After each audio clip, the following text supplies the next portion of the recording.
There's no signs of improving. But there's every chance it's not as bad as you may think. Yes, it is, Jason Statham. Yes, it is.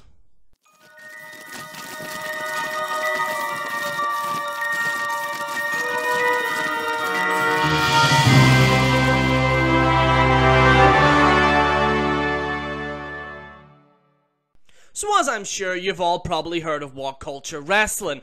Whatculture Wrestling uploads several wrestling videos with several topics. Problem is though, is that they're a little bit on the positive WWE side. The problem with Whatculture itself is that, yeah, you know, there are times where it can be entertaining, but there are times where they get things completely wrong. One being this video. Why WWE's TV ratings aren't as bad as what you think. Now, I like to think the Whatculture were on meth, PCP, and probably sniffing glue when they actually said this, okay? But the fact remains is that I'm going to be proving why TV ratings do matter and why this video is a big load of fucking crap. Why? Here's why.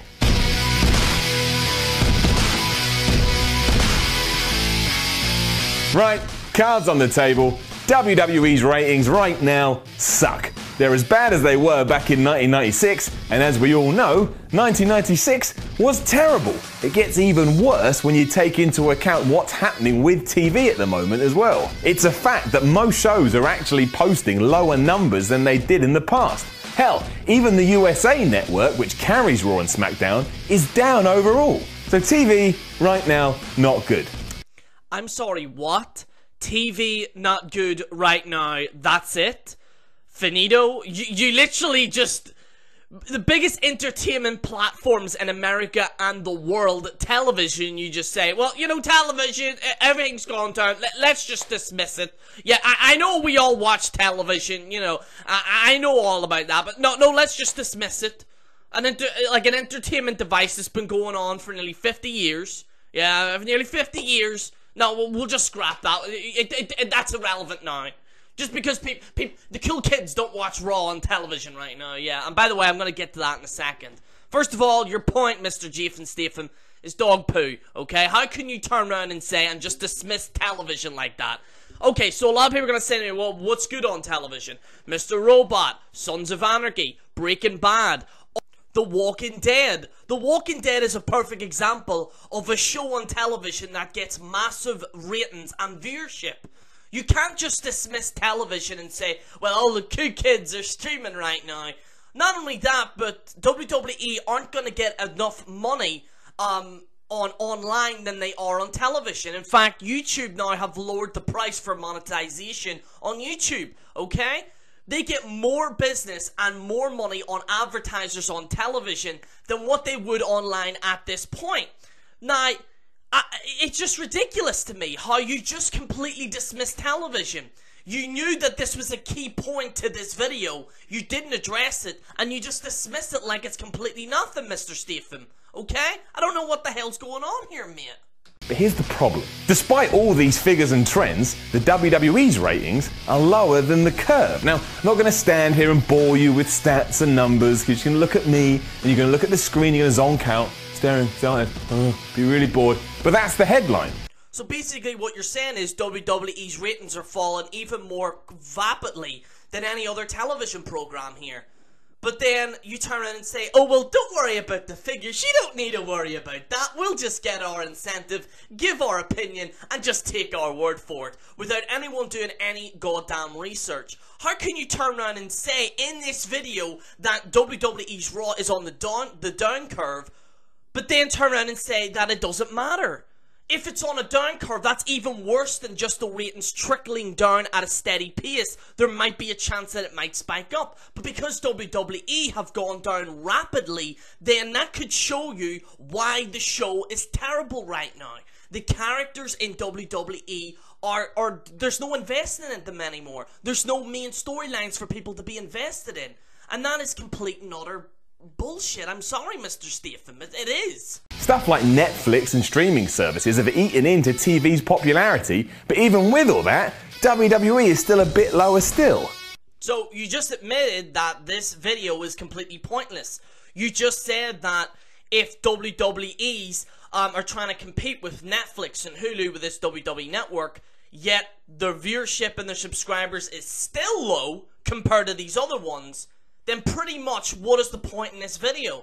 I personally believe you did this video just to get the hits. I'm sorry, Whatculture. Listen, there's a lot of those guys that are Whatculture that I think can be great people that are fantastic. But videos like this is just angering wrestling fans. And you're just trying to brainwash these younger fans into thinking that nothing's wrong, okay? I don't know whether you guys are being paid by WWE. I don't know. But at the end of the day, it is a complete and utter joke that you just said that. You just said that you don't need to worry about all the facts and figures. Nothing's wrong. And then immediately afterwards, no joke, immediately after the last point I just made, he turned around. Well, it's still down, compared to that, it's completely down. Few things we've got to take into account when we start talking about stuff like this. And the first is social media. Have you seen WWE social media? So you're comparing TV ratings to Twitter now. We're comparing it to a site that literally just gives their opinion on a television show. That's the point you're making. How can you come to this conclusion when Twitter is nothing like television? Facebook is nothing like television. Instagram is nothing like television. Now, let's just bear in mind, let's play devil's advocate. Let's just say with the social media stuff on Facebook and Twitter and all these other stuff, let's just say they're exactly the same, alright? Mick Foley's Twitter account barely gets 200 retweets. In fact, the controversial tweet that he made about Kiss My Arse Wrestling fans only got 200 retweets. In fact, some of these wrestlers barely even pass 50 to 100 retweets unless you're a John Cena. So that should show you that wrestlers aren't even invested into going into their Twitter accounts and checking out what they're saying. So again, this point is completely invalid. It basically just gobbles people up, be that on YouTube, Twitter or Facebook. Individual wrestlers alone have huge followers. John Cena and maybe Roman Reigns and maybe Randy Orton might be on Twitter. But again, the point that I just said, Twitter, you can't put Twitter in the same realm as television. Twitter is for people that talk about a show. Television is actually the show, okay? So you can't compare the two. But let's just say, again, hypothetically, you're correct. The problem is with what you're saying is that some of these wrestlers barely even get some of these followers and retweets, as I previously said. Mick Foley, a general manager at WWE, did a very controversial retweet, only got 200 retweets. Compared to the landscape of WWE, that is completely horrible. Now, let's just say, in terms of the mass production of Twitter right now, okay? Some of these WWE wrestlers can't even be arsed tweeting about it. In fact, some of these wrestlers and WWE hire managers to represent them on Twitter. So the people that are actually retweeting certain fans and talking about the WWE product, it isn't even them. Now, there are some people where it is them, but just look at Randy Orton. Randy Orton is barely on Twitter. He did get into the Black Lives Matter thing for a brief moment, but way before that, he's barely on Twitter. In fact, I don't even remember the last time Sami Zayn was on Twitter. A lot of these wrestlers have Twitter accounts for the sake of having Twitter accounts so they can they can actually get on a trend. But that's a fact. The fact remains is that WWE's Twitter accounts aren't even really managed by the wrestlers themselves. And WWE as a brand, forget about it. It's massive. Forget about it. It's massive. The most important of these is, of course, YouTube. The thing you're using right now to see me. Fan-fucking-tastic. Pleasure to meet you. There's plenty of evidence out there to suggest that your average Raw TV viewer is about 40 years old and is a man. Now, he's probably been around since the Hogan era, he's passionate about the product, so he doesn't go anywhere. This was the main point why I made this video. You can put all these points aside, but this point really made me goddamn angry. This man literally just said, the people that watch wrestling for their entire lives that are over the age of 40, guys that actually want to watch WWE and actually are grown adults, guys that actually have been watching it since the Hogan era that have paid massive amounts of money for WWE, forget about it. Forget about it. Yeah, forget about them. They're old. They're not as cool as us cool kids, huh? Jason Statham here. This is what made me angry. I know a lot of guys like Jeffrey Rose is a perfect example. Are you just gonna get rid of a guy called get rid of Jeffrey Rose, a guy that's been watching this WWE product for years and years and years, and you're just gonna cast him aside like that? A man that's probably paid massive amounts of money to WWE, that has watched the WWE product for years and years and years, and you're just gonna say, if you're over the age of 40, and you know, I'm not the only one that thinks this. I'm 25 years of age, and I agree with some of these guys, alright? But the fact that you're trying to pigeonhole people in some age group to say that this isn't true is completely ridiculous. Forget about it. Forget about it. If you're over the age of 40, you may go home to the nursing home because the cool cats are in town. But that guy is no good to marketing and all that jazz. But that guy is no good to marketing and all that jazz.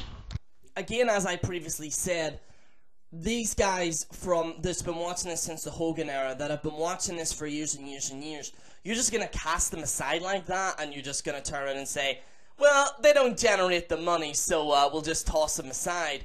That's incredibly bad, and don't get me wrong, you obviously have to get young viewers for WWE. I understand that completely.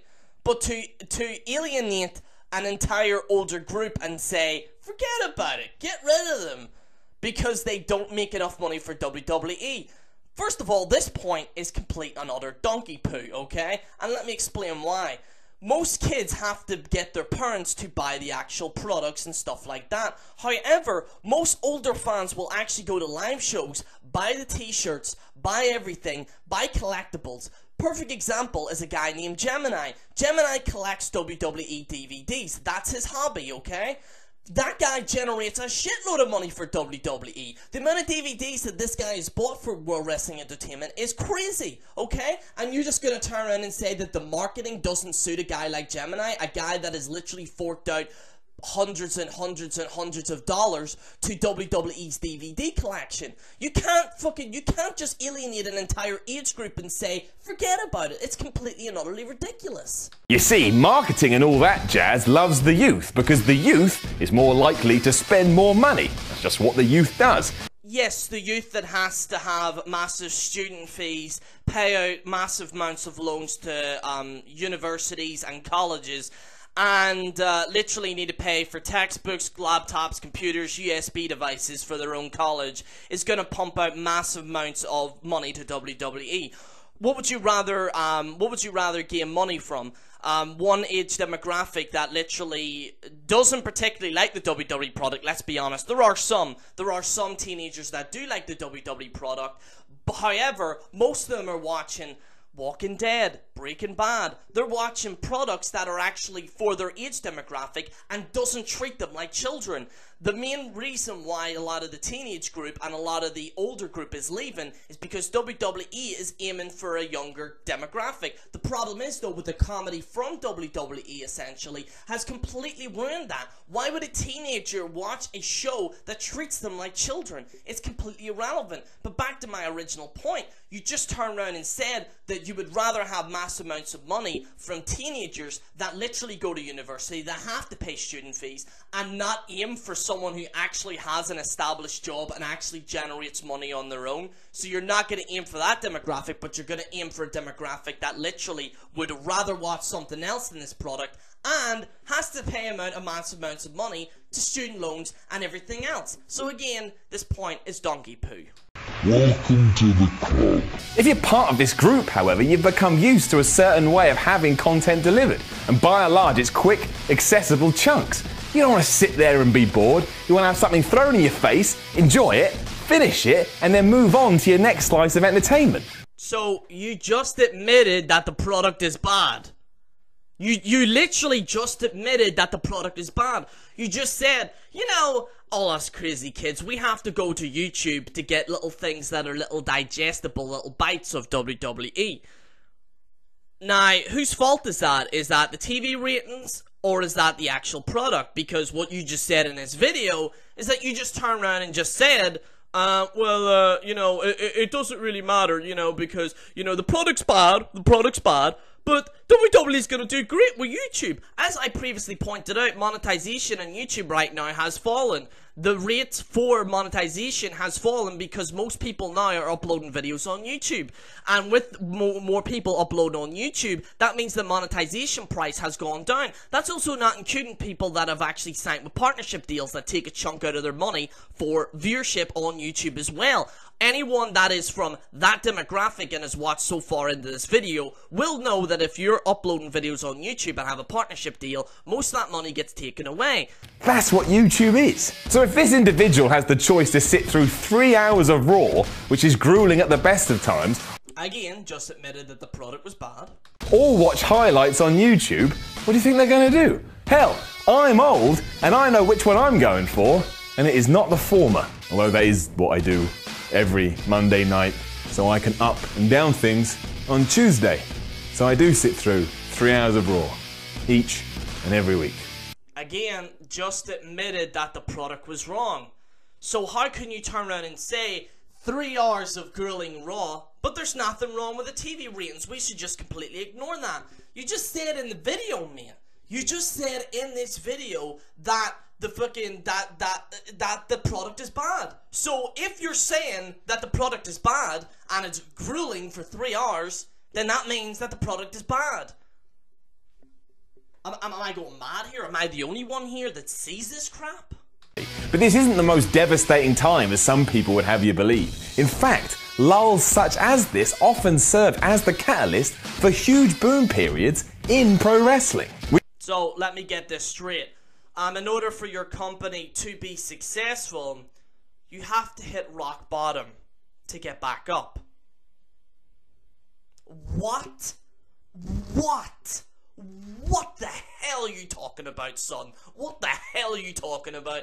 The main priority for business is to keep making profit, to keep moving forward, to keep going up. So you're literally going to risk your entire business on something that isn't, that probably won't even work eventually. It's ridiculous. And for you to say, well, there might be a boom at the end of this. Don't get me wrong, there's going to be a boom at the end of this. No, there's not, okay? How can you turn around and say that there's a boom when WWE got its lowest rating ever? They got a 1.88, not a 1.75 last week. This week right now was the lowest viewership ever since 1996, ever.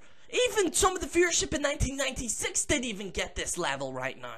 And who's to blame? It's not the TV rating, it's the product itself that's terrible. We already mentioned 1996 when a pre-WCW Kevin Nash & Co. was struggling to make the WWE a success. It was so bad, many analysts predicted the company was doomed. It was the end. It's going to be run into the ground. But it wasn't. What actually happened was the complete opposite. Stone Cold Steve Austin came along, the business caught on fire, and we had the most profitable period in wrestling ever. But the major difference is, though, with back then, they had Stone Cold Steve Austin, they had The Rock, they had Mankind, they had wrestlers that people were actually invested in, and when people are actually invested in these wrestlers, they're going to fork out mass amounts of money and they're going to watch every single show. The problem with today's WWE is that a lot of these wrestlers that are in WWE right now don't have investment. Some of their characters haven't even been utilized yet. Most of these characters in WWE have the I traveled around the world and I did this and I did that, and you know, I travel around the world and you know, I'm a nice guy here and blah blah blah. The problem is with that is because Stone Cold Steve Austin actually had an established character. The problem is with the WWE product right now is that people that are in WWE right now don't have established characters. Sami Zayn is a perfect example. Sami Zayn, what is his actual character? Here's a guess for you new viewers out there that have watched so far. What is Sami Zayn's character? I'll wait.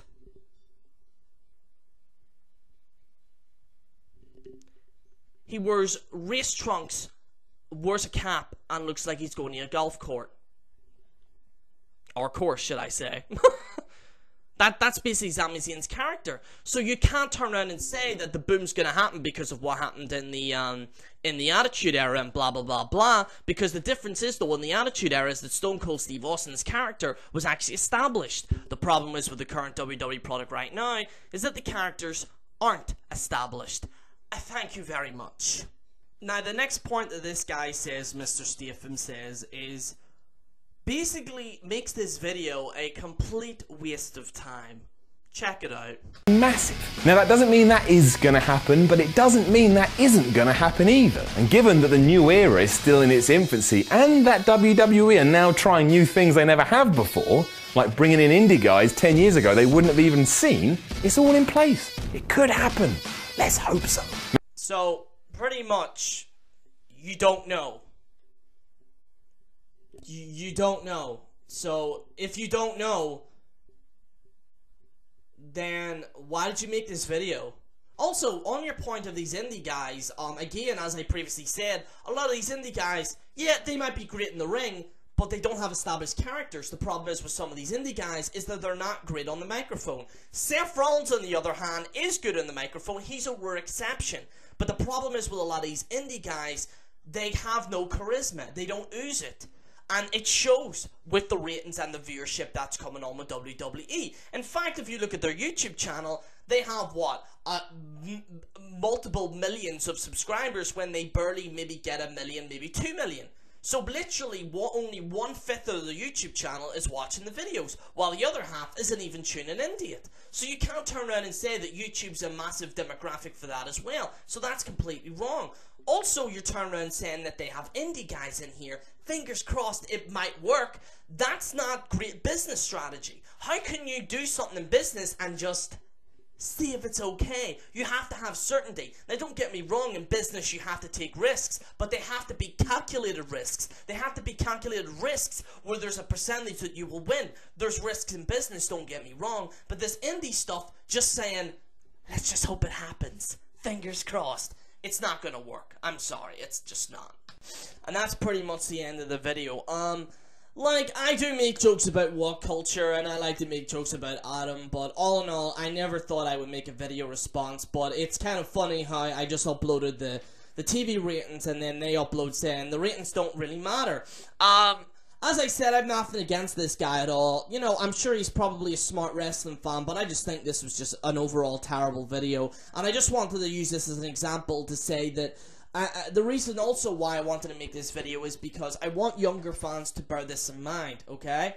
Don't take other YouTubers' words for it. Come up with your own mind. As a matter of fact, don't even take my word for it, okay? Come up with your own conclusion, okay? You have to do that. That is why we're on this earth, to actually take opinions and make up our own. Don't just take another guy's word for it and just take it as fact. It's not. As I pointed out multiple occasions in this video, that most of this video was garbage. But like I said, you don't have to agree with me on this indie thing. If you like indie wrestling, that's completely up to you. Listen, fair play to you, fantastic, absolutely excellent. But all I'm saying is to not take some of these guys' opinions as fact, as I pointed out in this video. Like I said, I don't have anything wrong with these guys from Whatculture at all, not really. But I really just wanted to point this out just to state that, and that's why I didn't rant and rave and go crazy in this video, because I want to be respectable, and I hope Whatculture are respectable with my opinion as well. Like I said, it's up to those guys. I'm sure they're probably not even going to watch this video and even respond to me. And but like I said, the Whatculture is that you can't honestly say that every single wrestling fan is an indie fan. Guys like myself don't really care about this indie stuff. We really don't. I'm not invested in it. I'm 25 years of age right now, and I personally feel as if WWE's product needs to aim more story-driven rather than having two indie wrestlers saying that they traveled around the world and that they're happy to be here. That's my problem. Anyway, guys, thank you so much for watching. This is General Jerry on the General Jerry channel, signing out. I know this is a long video, folks, but I had to get this right. Again, if you enjoy this video, like, comment, and subscribe, and hopefully Whatculture don't flag me down.